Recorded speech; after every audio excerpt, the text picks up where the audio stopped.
قال العمودي جدي الصادق بكريتي من قرشي التحقيق، فخر العرب في معجم التدقيق، لا عده التاريخ يثناها.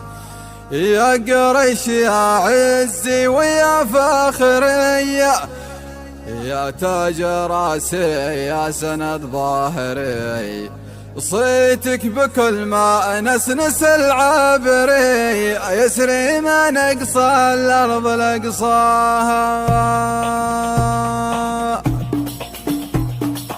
قال العمودي جدي الصديق بكريتي من قرشي التحقيق، فخر العرب في معجم التدقيق، لا عده التاريخ يدناها. يا قريشي يا عزي ويا فخري، يا تاج راسي يا سند ظاهري، صيتك بكل ما نسمس العابري، يسري من اقصى الارض لاقصاها. مكة وفي مكة عز الناس، في ساعة الشدة كنا الراس، والاصل والمرجع بها والساس العمودية ومبناها. هذا مأثرة في الأجياد، وأثار خالد سيد الأسياد، تروي حكاياتهم على الأجهاد، بأبطال من مخزوم بحماه. نهجكم في حضرموت الخير، للمجد والعليان حث السير، بالعلم والتفكير والتدبير، لابد نجوم العز ننفاه.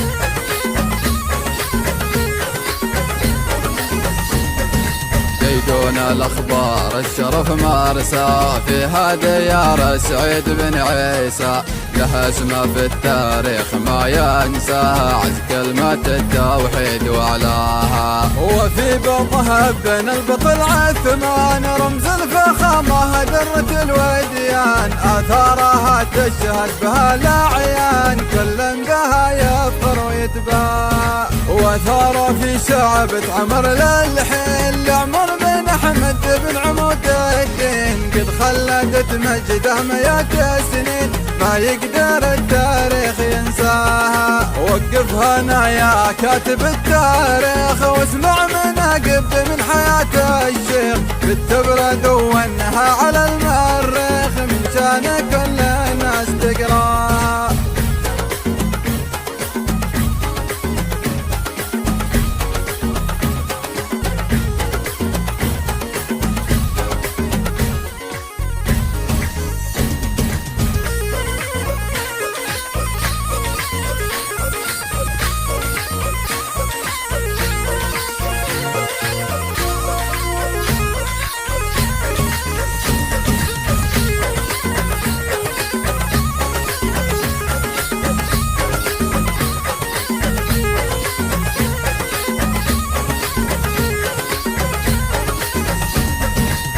كل بقعة من بقاع الأرض، فوق البسيطة طولها والعرض، اسم العمودي فرضنا فرض، هذا حقيقة قد لمسناها. وعلومهم والصيت والآثار، تشهد عليها ساير الأقطار، قد صدر النشرات والأخبار، سيرة شرف يا حي من شاها. في كل شي قمة على قمة، في العلم والأخلاق والحكمة، بالعز والتصميم والهمة، نالوا كنوز المجد وغلاها. وكل عمودي عندنا ما يهون، في كل بقعة من بقاع